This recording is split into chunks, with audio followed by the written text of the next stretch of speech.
अभी आप सुन रहे हैं जय माँ काली रिकॉर्डिंग स्टूडियो फुलपरास चौक से। डीजे चंदेश्वर पंडित फुलपरास चौक, डीजे चंदेश्वर पंडित फुलपरास चौक। कुंवारा छल्ला दिल तुला भेला, बियाह तक दिल तुला भेला। आई लव यू कहि छल्ला हमारा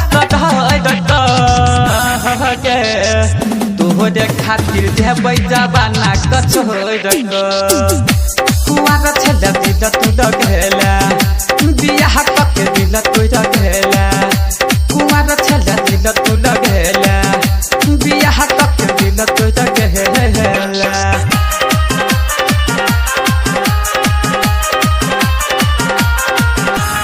डीजे चंदेश्वर पंडित फुलपरास चौक, डीजे चंदेश्वर पंडित फुलपरास चौक। पढ़ैला यहाँ बैठला दोपहर में, हमारा से मिल छला बासा वाला घर में, हमारा से मिल छला बासा वाला घर में। पढ़ैला यहाँ बैठला दोपहर में, हमारा से मिल छला बासा वाला घर में। कहियो गेला रिश्ता तू हमारा से तोहरे खातिर जेबै जवाना के छोड़ कुंवारा छल्ला दिल तुला भेला, बियाह तक दिल तुला भेला। कुंवारा छल्ला दिल तुला भेला, बियाह तक दिल तुला भेला।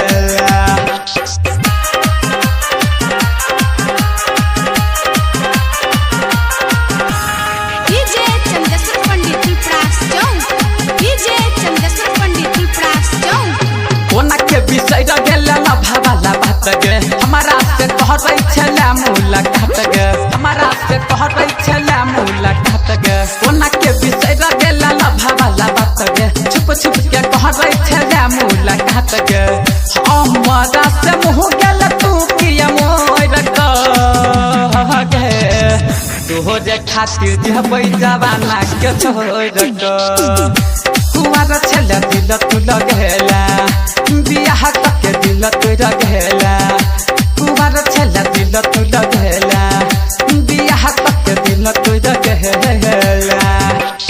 अभी आप सुन रहे हैं जय माँ काली रिकॉर्डिंग स्टूडियो फुलपरास चौक से।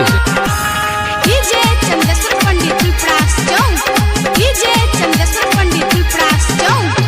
पप्पू सिपा सपना के दिल गेला तोहर गे, याद आबो तोहर गिरौ नहीं नाच तोहर गे, याद आबो तोहर गिरौ नहीं नाच तोहर गे। राजेश्वर रंजन के दिल गेला तोहर गे, याद आबो तोहर गिरौ नहीं नाच तोहर गे। चंदेश्वर सुदामा के साथ गेला तोहर गे, तोहरे खातिर जेबो जवाना के छोड़ गे। कुंवारा छल्ला दिल तुला भेला, बियाह तक दिल